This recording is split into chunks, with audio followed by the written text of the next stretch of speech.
Hello, dear students. Myself Sunita. Welcome to this session. In today's session, we shall be discussing about the next kingdom, Kingdom Protista, and also the next kingdom, that is Kingdom Mycota. So in Kingdom Protista, we shall be discussing about the general characters, and also we shall be looking into the classification of Kingdom Protista with certain examples. And in Kingdom Mycota, that is fungi, we shall be going through the classification in the next video, but we shall be looking into the general characters. So let us begin the session by understanding about the general characters of the Kingdom Protista. So Kingdom Protista was the second kingdom according to R.H. Whitaker in his classification, that is five kingdom system of classification. So Kingdom Protista was more advanced when compared to Kingdom Monera in a lot of characters. The first and foremost priority was given to the cell type, that is, Protistants were eukaryotic in nature. We know that eukaryotes are those which are having high complex organization and where the nucleus is having the nuclear membrane which is distinguishable. And there are also membrane-bound organelles which are present in them. So likewise, Kingdom Protista includes higher group when compared to Monera. Coming to the general characters, most of these organisms are unicellular, eukaryotic, and microscopic in nature. When we talk about the habitat,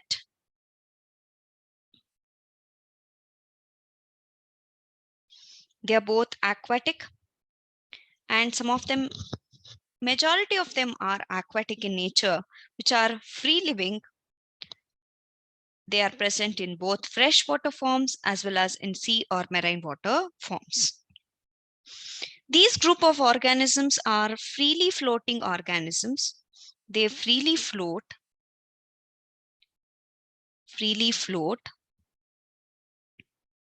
in the water medium, and they are called as phytoplanktons. Since phyto refers to plants and planktons refers to free floating organisms.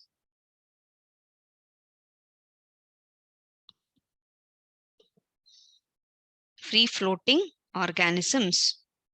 Henceforth, they are called as plant planktons, or they are also called as phytoplanktons.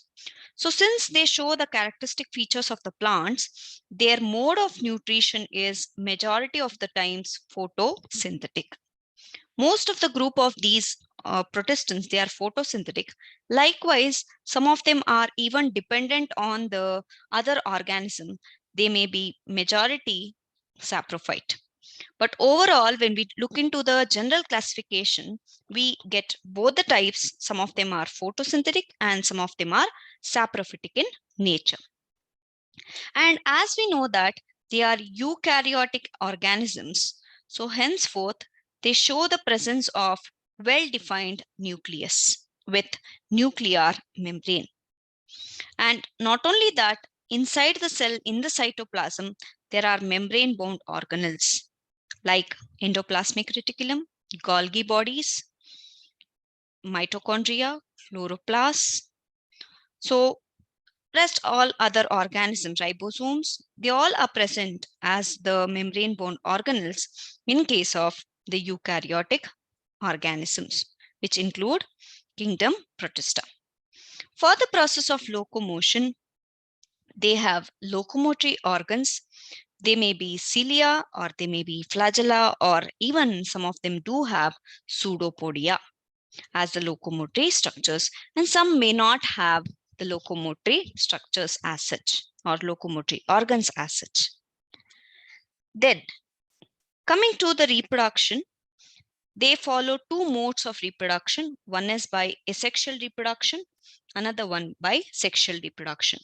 Asexual reproduction will not involve the presence of gametes. It is generally by the cell division or cell fusion. Sexual reproduction involves the fusion of gametes.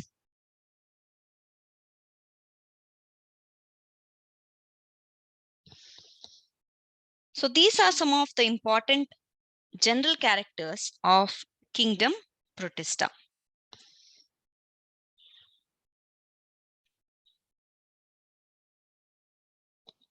We shall look into the types now.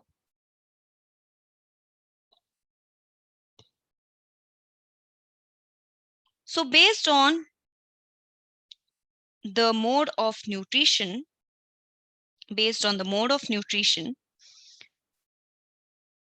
kingdom Protista can be divided into chrysophytes, dinoflagellates, euglenoids, slime molds, and protozoans. Chrysophytes, dinoflagellates, and euglenoids, they are basically photosynthetic in nature. So hence they are called as photosynthetic protistans. Whereas slime molds are called as saprophytic protistans because they depend on dead and decayed organic matter. Whereas the protozoans, they may be acting as predators or they may be parasitic in nature.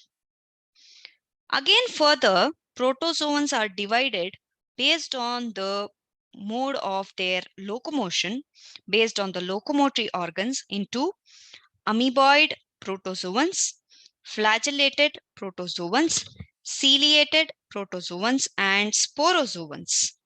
Amoeboid protozoans have their locomotory organ as pseudopodia,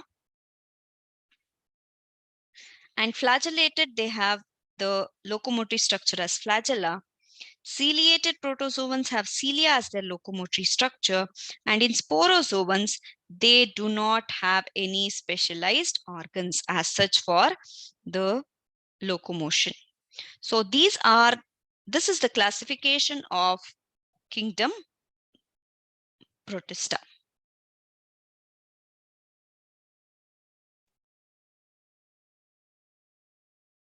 So now individually we'll be looking into each and every group of these organisms. Starting with these are all phytoplanktons which we see. Just a spoonful of water would serve millions of lakhs of these organisms. So they are plenty in number, they are microscopic. Just a spoonful of water, if we put it on a glass slide and observe under the microscope, so we get into the beautiful world called as phytoplanktons.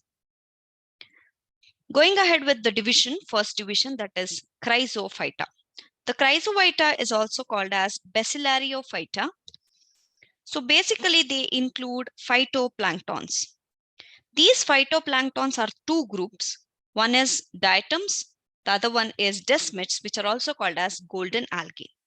Why they are called as golden algae? Because of their color, because of their distinct pigments which are present, which gives goldenish appearance. So hence they are called as golden algae. And coming to the habitat, so they are going to be both freshwater and marine water forms, and they are all aquatic in nature. They are all aquatic in nature. As we know, they are all microscopic organisms which we cannot see through our naked eyes. And in each cell, since they are unicellular, each cell is having one single nucleus. So the condition is called as uninucleate. Okay, uninucleate is nothing but one single nucleus which is present in them. Then coming to the shapes of these organisms, they are of different shapes, beautiful shapes, like rectangular, circular, and triangular in shape.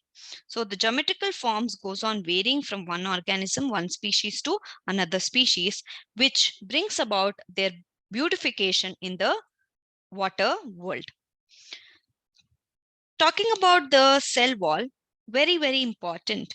The cell wall is made up of silica, and this silica cannot be easily decomposable. They cannot be destroyed easily. So hence they are indestructible. So they accumulate for a longer period of time. So since they do not decompose, they're going to be accumulated in the ocean floor or in the sea floor, and then they remain for a longer period of time, which has a lot of economic importance. And we'll be talking about the economic importance once we complete this general characters. Coming to the cell wall is generally irregular in nature. It looks like a soap box. So soap box which has two lids. So the outer wall is called as epitheca. Epi means upon, theca means layer or epitheca. And then the inner one is called as hypotheca. Hypo means below. Theca is the layer. So which resembles that of the soap box. And these two are connected by the bands, and these bands are called as the girdle bands. Altogether, the cell wall with hypotheca and epitheca, they are called as frustule. Frustule includes both epitheca and hypotheca as the cell wall. So overall, we can say that cell wall is called as frustule. And these organisms do not have flagella. Okay, they do not have flagella as their locomotory structures. So the color or the appearance is due to the pigments. When we talk about the pigments, there are so many pigments which are present in the specialized structures, which are called as chromatoplast. Chroma means color. The color imparting bodies are called as chromatoplast. Okay, color bodies. Or we know that chloroplast. Chloro is again a greenish color. Here the organisms are rich in yellowish brown color because of the pigments which are present in them, like chlorophyll A, chlorophyll C, and fucoxanthin. These are the three important pigments which gives the coloration that is golden in nature. Then comes, this is the wall, and you can make out epitheca and hypotheca.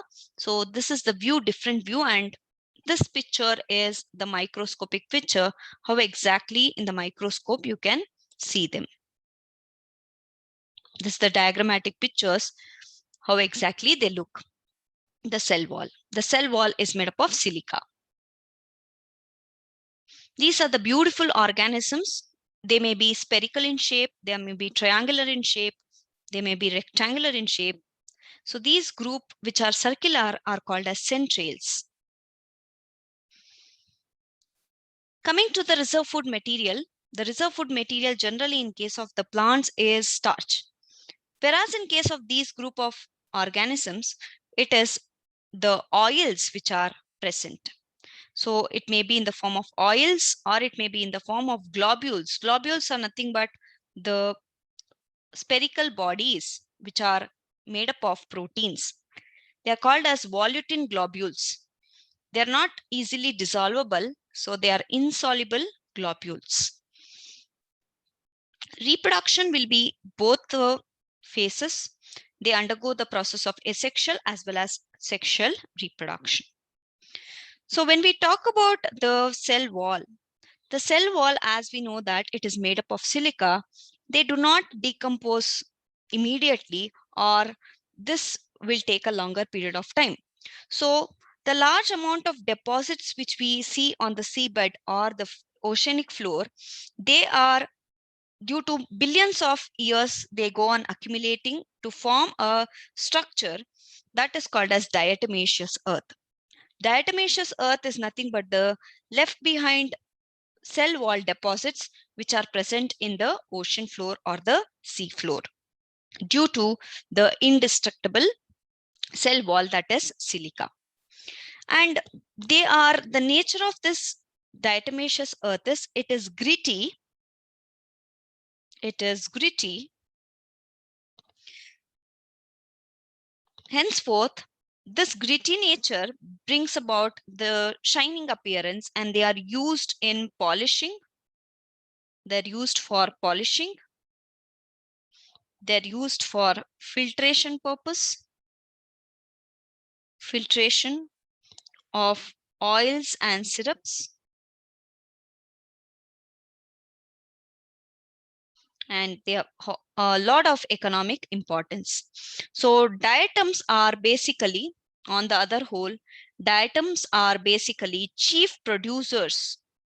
Since they are phytoplanktons, they are chief producers in the ocean. They are called as chief producers in the oceans. We know what is producers. They are going to produce a lot of food. So they are called as chief producers in the oceans. So this is diatomaceous earth. This is diatomaceous earth. You can see the silica remains, which is indestructible, and they will be obtained in the form of powder, and that powder will be used for various purposes. Next one, we'll go ahead with the next division, that is Pyrophyta. Pyrophyta includes dinoflagellates. Pyrophyta includes dinoflagellates.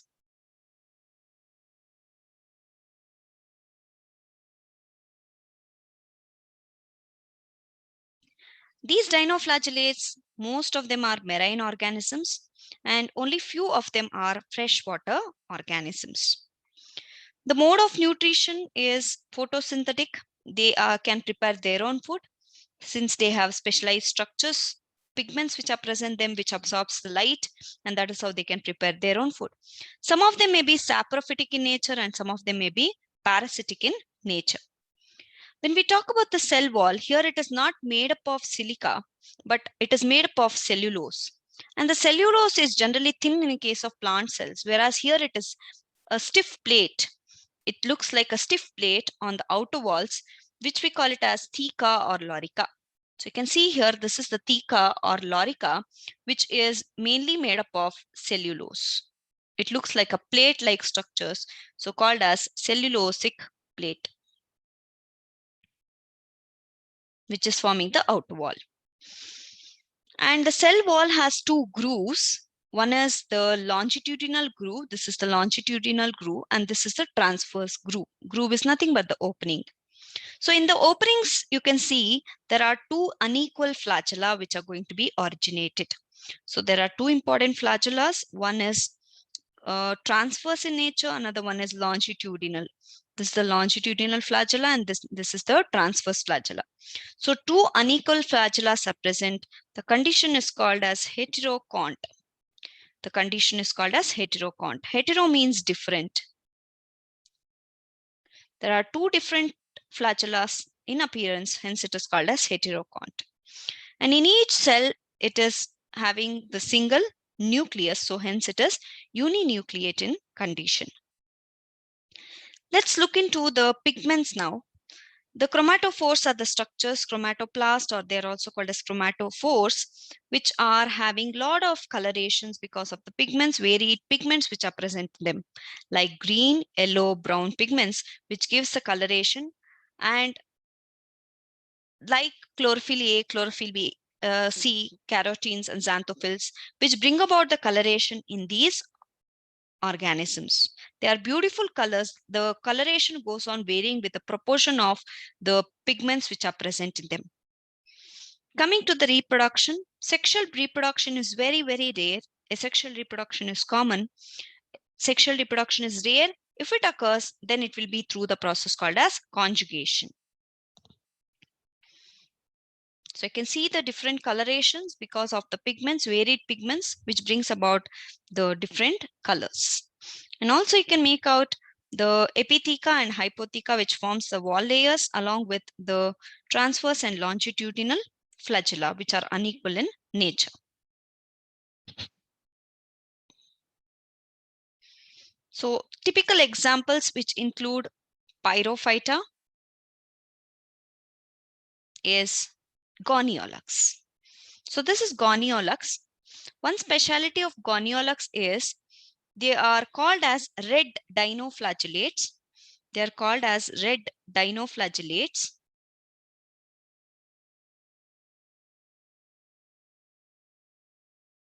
Because they bring about reddish appearance in the seas. And they release, especially the Red Sea, red tides, they bring about red tides, you can see here. And they are going to they multiply so fast that the whole sea looks reddish in color. And also, these are marine organisms which are going to release toxins. They are going to release toxins which are harmful for the marine organisms to be surviving, especially the fishes which are surviving there. The loss of fish is due to these toxins which are going to be released by Goniolax. So Goniolax is a red dinoflagellate, which is a typical example for Pyrophyta members. Next division is Euglenophyta. They are also called as euglenoids. Euglenophyta, majority of them are unicellular. They're sometimes called as taxonomic puzzle because scientists gets confused whether to group them under plants or whether to group them under animals, because they are going to show both the characteristic feature of plants as well as characteristic feature of animals. So what are the characteristic features of plants which they possess? They're going to be presenting the pigments. Pigments are going to be present there. They're going to be synthesizing their own food. The other side is that they have flagellum for their locomotion. So since they are showing both plant as well as the animal characteristic feature, henceforth they are a taxonomic puzzle for taxonomists. And where do you find euglenoids? They are going to be found majority in fresh water, especially the stagnant water. So if we have to go and collect the stagnant water, then we can identify that many euglenoids will be present over there. They all are microscopic again. The cell wall here is made up of a proteinaceous coat, which is very, very important.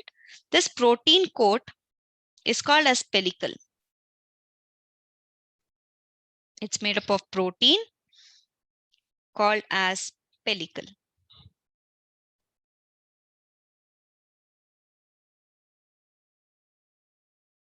Okay. Then this brings about the body flexibility according to the movement which is being done. Coming to the flagella, flagella one is long, another one is short. So there are two flagellas which are present on the anterior side. So one is the longer one and the other one is the shorter one. Nutrition, they are going to be photosynthetic. As I told you, they are showing the plant characters. They can synthesize their own food by utilizing the sunlight. And some of them are heterotrophic in nature. So they show both, depends on the conditions. If the conditions are favorable, if they are getting the availability of sunlight, they can prepare their own food. Otherwise, they are going to depend on the other organisms for food. Henceforth, they can be both photosynthetic or they can be both heterotrophic in nature. Next one is the structures which are included in their body organization.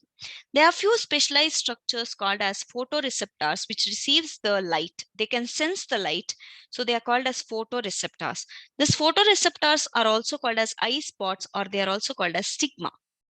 So which are present towards the anterior surface. They receive the light. They can sense the light. And then coming to the contractile vacuoles.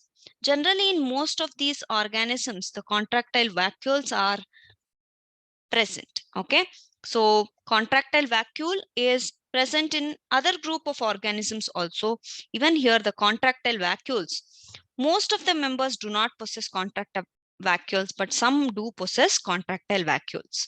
So contractile vacuoles are present, which majorly helps in elimination of the waste. Talking about the chloroplast, which imparts the coloration because it contains the pigments. They are generally disc shaped. You can see here, they are disc shaped chloroplast or ribbon shaped chloroplast.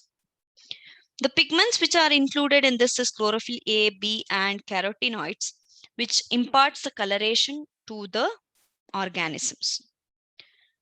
Generally, they are yellowish green in color. The cell is again uninucleate in condition. You can see here, it has single nucleus in per each cell. Talking about the reproduction, generally it is asexual reproduction. Asexual reproduction is to binary fission.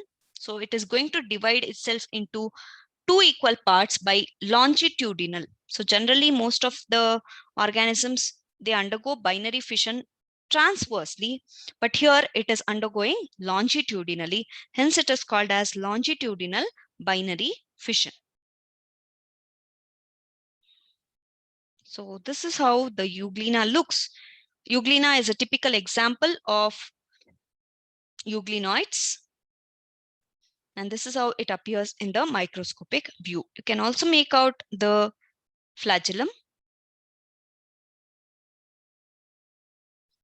Going ahead with the next group, that is slime molds.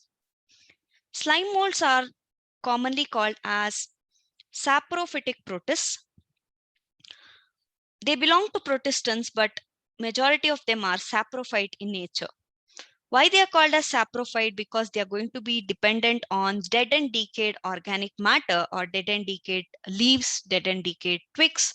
So henceforth they are called as saprophytes, and these group of organisms are coming under the group called as protista. So slime molds are also called as saprophytic protist. So where are they going to be present? They are going to be found in terrestrial and aquatic habitat. They are both terrestrial as well as aquatic habitat. Whereas our previous groups, we saw that most of them were aquatic in habitat. These slime molds are terrestrial as well as in aquatic habitat. And also, they live on dead and decaying twigs, leaves. They engulf organic matter as a source of food. So the source of food for them is going to be, since they are saprophytes, they are going to be depending on the dead and decayed twigs, leaves, and they engulf the organic matter which is present in them. And that is how that serves as a source of food. So these organisms, they look similar to that of fungi. So hence they are also called as fungal protist. They look like, they show some certain characters like saprophytic nature like animals. They're called as fungi like animals, which are in other words called as mycetozoa. Myci means fungi. Zoa represents animals. So henceforth they are also called as mycetozoa. So when we look into the life cycle pattern of this, you can see here that these organisms, as and when they go on engulfing the food, they form, especially during the suitable conditions or favorable conditions, when they acquire food, they are going to be formed into a mold-like structure, and these molds are called as plasmodium. It's called as plasmodium. You know that molds do not have any shape. Likewise, even these plasmodium do not have any shape. So plasmodium goes on growing and growing as and when they engulf the food for several feet.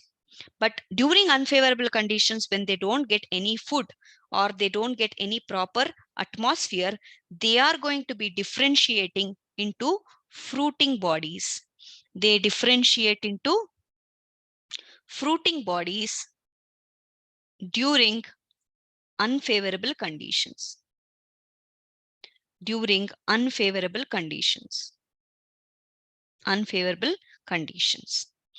Okay, so plasmodium is going to be formed, and later it is going to be forming into fruiting body during unfavorable conditions. And this fruiting body will have certain specialized structures which are present them, which undergo meiosis to form haploid spores. So these spores are in turn germinated to form gametes. The gametes are going fertilization to form zygote, and zygote will form the plasmodium. This is how the life cycle pattern will be followed in case of slime molds.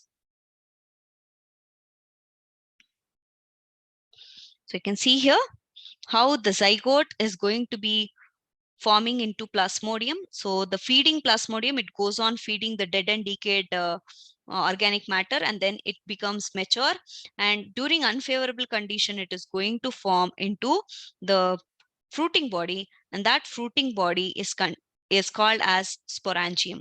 So in each sporangium, which is a sac-like structure has a lot of spores which are haploid in nature, which are diploid in nature, and they undergo meiosis division to form haploid spores. So these haploid spores germinate to form gametes, and then later the gametes fuse to form the zygote again and completes the life cycle. And this is the actual picture of the sporangium or the fruiting bodies which are present in the terrestrial habitat. Okay. Few other characters. So they are primitive relatives of animals. We have discussed that. They are unicellular, eukaryotic. So majority of them are freshwater, terrestrial. They may be even parasitic in nature. Coming to the nutrition in case of protozoans, that is the division protozoans, they are almost similar to that of the slime molds in nature. They may be holozoic, they may be saprozoic, that is, they are both heterotrophic in nature. Holozoic is they've taken food by ingestion. Saprozoic is they take in dead and decayed food. Some of them may be predators and some of them may be parasitic in nature. So henceforth, they are heterotrophic in nature. Both are heterotrophic in nature. So almost similar to that of the previous group, that is slime molds. So as you can see, they are terrestrial and also freshwater or marine water forms. They may be free living or they may be parasitic in nature. So in division protozoans, the word itself says proto means primitive.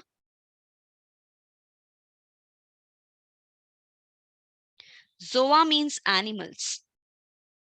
So they are primitive animals. Henceforth, they are grouped as protozoans. The higher organisms, higher animals are called as metazoans. The higher animals are called as metazoans. The primitive ones are called as protozoans. Meta means later, or which is much more advanced when compared to protozoans. Coming to the classification, protozoans are grouped as amoeboids. They are grouped as flagellated, ciliated, and sporozoans based on the mode of locomotion. Amoeboids include two examples, amoeba and entamoeba. Flagellated includes trypanosoma. Ciliated includes paramecium. Sporozoans include plasmodium. Let us look into this one by one. Amoeboid protozoans. So amoeboid protozoans are those which live in fresh water. They may be present in even seawater, and also they are present in moist soil. So they move and capture the food by putting out pseudopodia, which is serving as a locomotory structure. Okay. And that is how they engulf the food by a process called as phagocytosis. Engulfing of food is called as phagocytosis. And in certain organisms like Polystomela, the silica shells may be present over their surface. So not in all organisms, but in few organisms, the silica shells may be found over their surface. And majority of them are parasitic in nature, or they may be saprozoic in nature. So some parasitic forms like entamoeba, which are going to cause entamoeba histolytica is the organism which is going to cause amoebiosis or amoebic dysentery. Okay, so this is regarding amoeboid protozoans. Then coming to trypanosoma. Trypanosoma is an example for flagellated protozoans. You might have heard about sleeping sickness. So this is caused by trypanosoma. These organisms are free living, or some of them may be parasitic in nature. Their locomotory structure is in the form of flagella, and almost all of them are parasitic in nature, which are going to cause harm to the human or even to the animals. So trypanosoma is one typical example of flagellated protozoans. So you can see the protozoans here, and this is the individual structure. Then comes ciliated protozoans. Ciliated protozoans, they are aquatic in nature. They are actively moving organisms. They are not present in one place. They'll be actively moving. When we take a spoonful of these protozoans, you can see majority of the protozoans, especially the ciliated protozoans, they move so fast. And when we talk about the structure, you can see the cilia all over their body as the locomotory structure. And also they have a specialized structure for the entry of the food, that is called as the gullet, or it is also called as cavity. So which opens to the cell surface where the food particle can be engulfed by these organisms. Because of the coordinated movement of cilia, they can move easily in the water currents, and also they can easily engulf the food with the help of the locomotory movement. Okay, so that food will enter into the gullet, and later that is how the organism is going to engulf the food. Example for this is paramecium. So paramecium plays a typical example for ciliated protozoans. And we can also see that all these organisms, they have the cell wall which is made up of pellicle, especially in case of euglena, even in case of trypanosoma, even in case of ciliated protozoan like paramecium, they all have the outermost layer, which is cell wall, which is made up of pellicle. Instead of cell wall, we can even say it as protein layer. Rather than saying it as cell wall, we can say it as protein layer. Then the last group of protozoan is sporozoans. So sporozoans do not have any locomotory structures. Do not have any locomotory structures.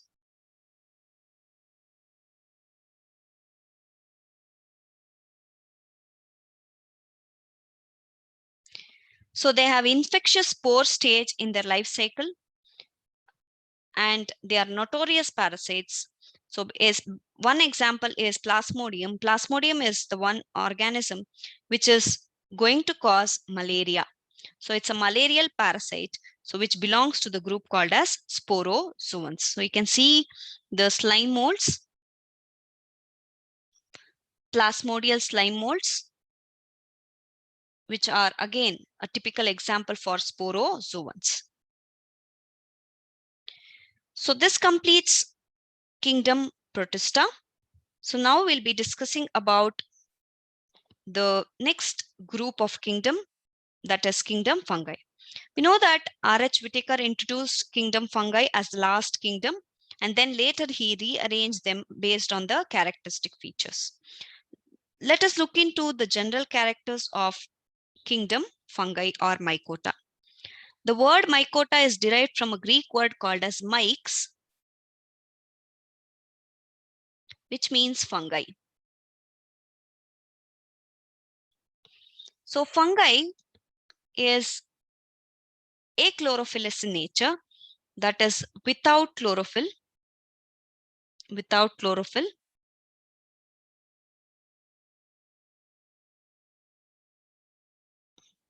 And where do we find fungi? They are present everywhere. Just like bacteria, they are cosmopolitan in distribution. They are present everywhere.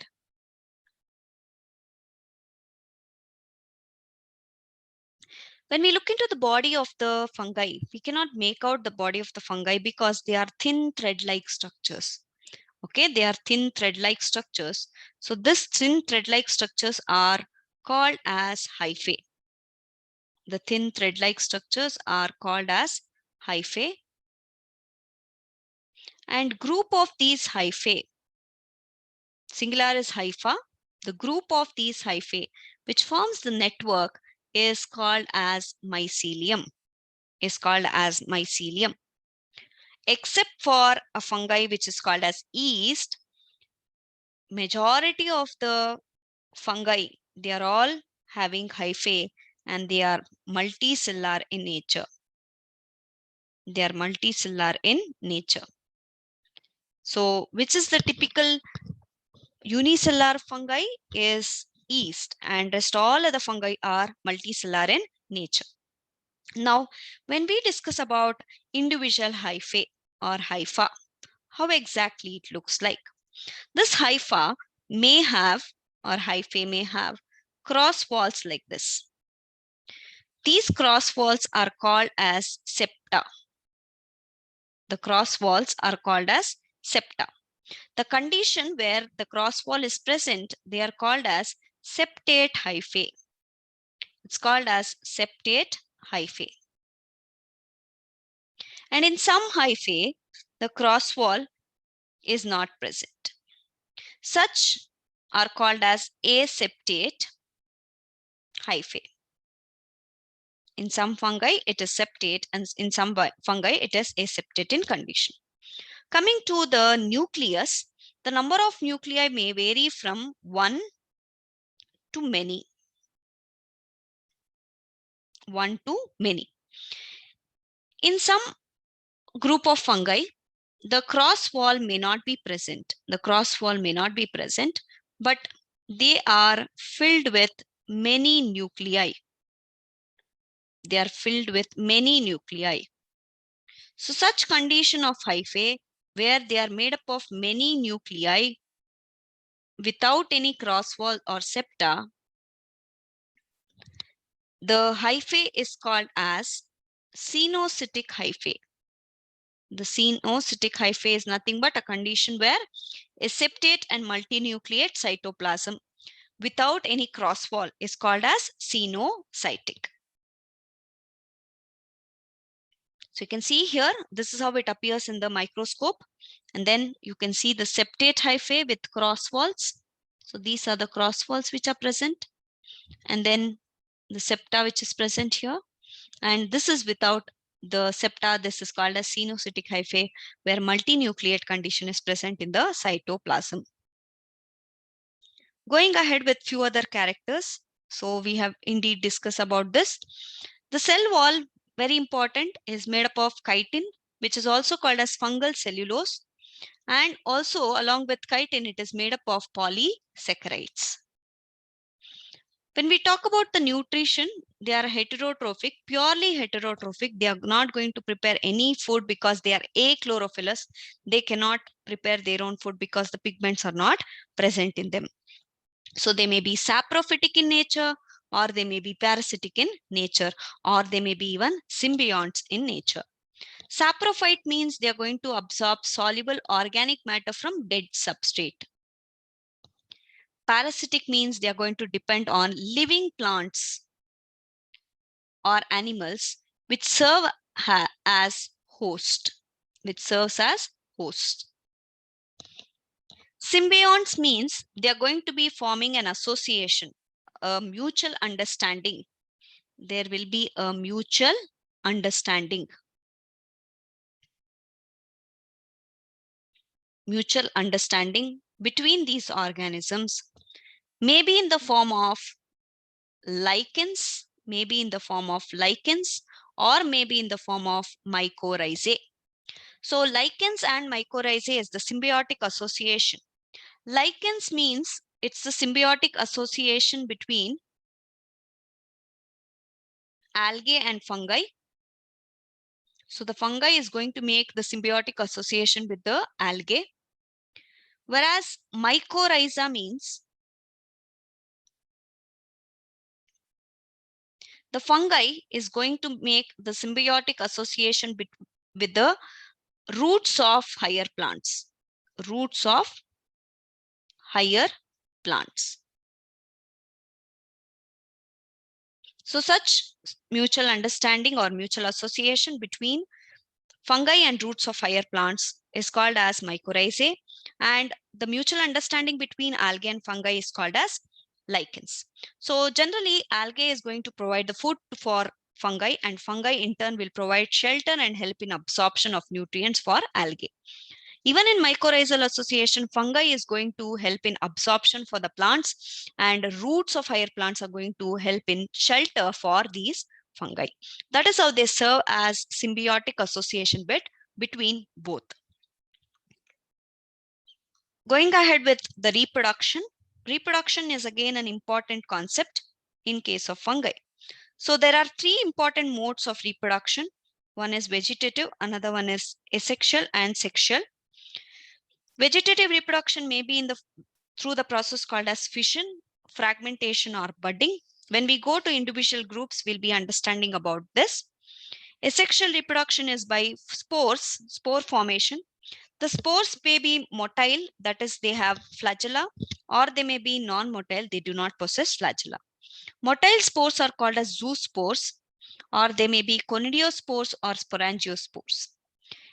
Non-motile spores are eplenospores. Okay, so these are the important spores, motile spores and non-motile spores.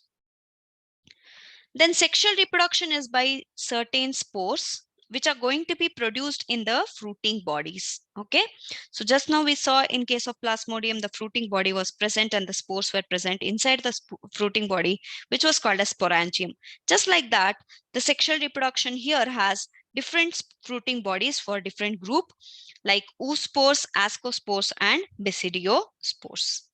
So the spores will be produced inside the fruiting body, and that may be in the form of the oospores, ascospores, or basidiospores.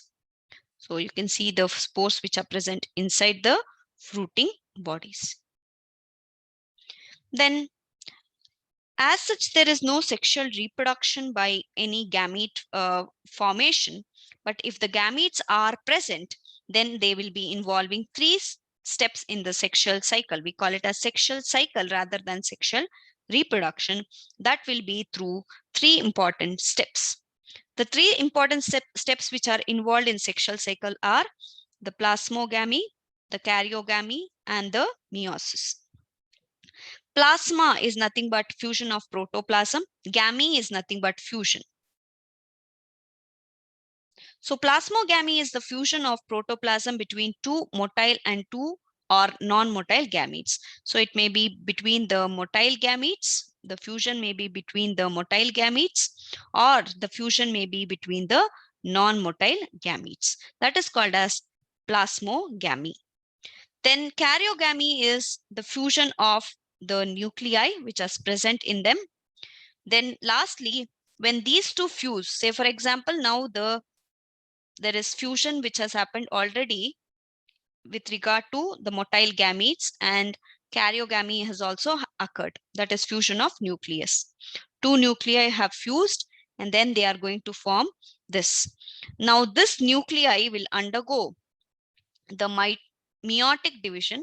Meiosis division is nothing but reductional division, and it will be diploid in nature due to fusion, which brings about haploid spores. So this completes the life cycle of sexual cycle of the fungi. So you can see here in the picture the life cycle of fungi. Sexual fruiting, the spores which are formed as a result of process of fertilization, they undergo germination and then they form mycelium. The mycelium, two different strains of mycelium, they are undergoing the fusion, then they form the fruiting bodies. This is sexual cycle. In a sexual cycle, the spores which have been germinated, they form the mycelium. Mycelium forms the asexual bodies. So these are the specialized structures which are going to be having the asexual spores. The asexual spores may further undergo the germination and complete the life cycle. But in case of some organisms, in case of some groups, we'll be discussing about four important classes like phycomycetes, ascomycetes, basidiomycetes, and deuteromycetes. But in two important groups, that is ascomycetes and in basidiomycetes,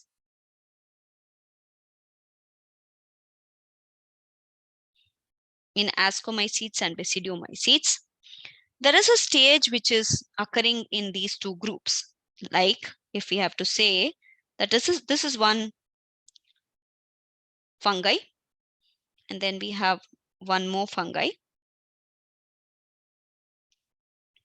Okay, so when these two fuse, first generally there'll be fusion between them. The fusion between them will immediately cause this, if the nucleus is present here, this is the nucleus of this. There will be plasmogamy, and then there will be karyogamy, and then meiosis. That will be a continuous process. But in ascomycetes and basidiomycetes, there will be lag in the process because there is one phase which is called as dikaryophase. There is a lag of time where plasmogamy and karyogamy will not be continuous because there is a phase in between them called as karyophase. Karyophase.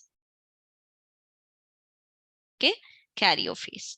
So what is this karyophase? When the fusion occurs, the nuclei will not fuse immediately. The nuclei, the two nuclei, which is haploid and haploid, will not fuse immediately. But the condition of this nuclei, condition of the nuclei is called as dikaryon. Di means two, karyon means nucleus. And the phase where the hyphae is possessing is called as dikaryophase. Okay, so there is a lag or intervening dikaryotic phase in between plasmogamy and karyogamy, where it has to occur immediately. But in case of ascomycetes and basidiomycetes, it will not occur in a continuous manner. So there is a lag time or intervening time. So that intervening time is called as dikaryophase. So the nucleus condition is called as dikaryon. Later after this, the parental nuclei. So further talking about this, the parental nuclei, they come closer and closer. They come closer and closer. Once they come closer and closer, later they are undergoing the process of fusion. Later they become diploid in nature. So haploid and haploid condition will later become diploid. And this diploid nucleus will further undergo meiosis.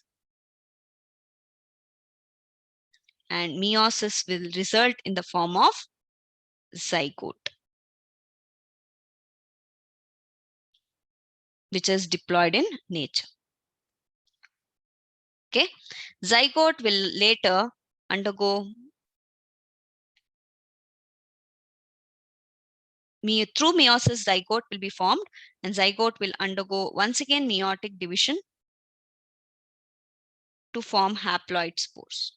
Okay, to form haploid spores. So here, I think I'll erase this. Yeah. So this is undergoing the process of meiosis. Meiosis will later form into, due to the meiosis division, meiotic division, the zygote will undergo the reductional division. Diploid nuclei will become haploid spore. Okay, it is going to form haploid spores. So this stage is occurred in only ascomycetes and basidiomycetes. So, but in other two groups, you don't find them. So now, based on the morphology of mycelium, based on mode of spore formation, and based on fruiting bodies, the further kingdom Mycota is divided into 4 important divisions, which we'll be learning in the next session. So now we shall look into the questions for today's topic. Which of the following groups are placed under kingdom Protista? Chrysophytes, dinoflagellates, and euglenoids, slime molds and protozoans, all of the above. So we know that kingdom Protista includes chrysophytes, that is thesmids and diatoms, dinoflagellates, which is pyrophyta, euglenoids, and then comes slime molds and protozoans. Henceforth, option will be option D, which includes all of the above. Which of the following group of organisms are placed under group chrysophytes? So chrysophytes are basically the group of organisms which are including golden algae, that is desmids and diatoms.